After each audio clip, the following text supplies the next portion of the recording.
अगर मैं ये कहूँ कि आप कोई लड़की से मिलना चाहते हैं और वो लड़की आपको बहुत पसंद होती है और आप चाहते हो सब कुछ बहुत परफेक्ट हो, बट आप कुछ ऐसा ऑकवर्ड सा कर देते हैं जिससे सब कुछ खराब हो जाता है।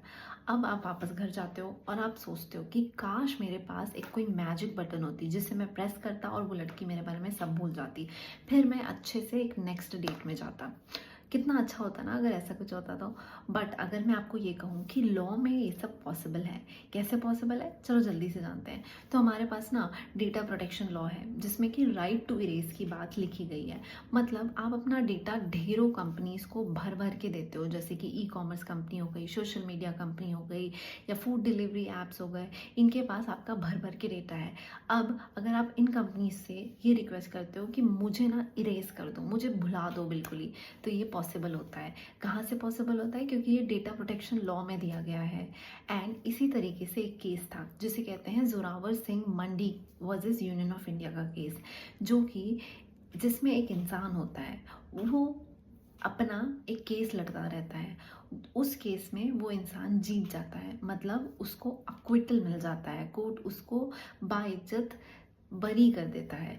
उसके बाद जब कोर्ट उसको बरी कर देता है तो जजमेंट जो होते हैं ना कोर्ट्स के, वो तो पब्लिक में रिलीज होते हैं, सबको अवेलेबल होते हैं पढ़ने के लिए।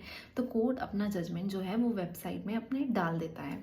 अब ये इंसान जो होता है वो एक रेपुटेटेड इंसान होता है, उसका एक रेपुटेशन होता है सोसाइटी में।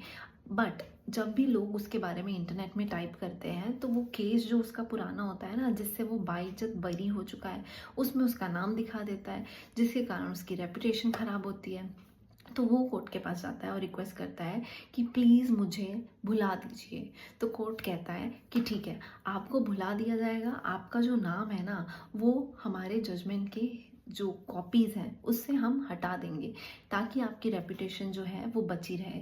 हाँ, ऐसा करने से कोर्ट को कोई लॉस नहीं होता और कोई पब्लिक इंटरेस्ट भी वॉयलेट नहीं होता, तो कोर्ट ऐसा कर देता है।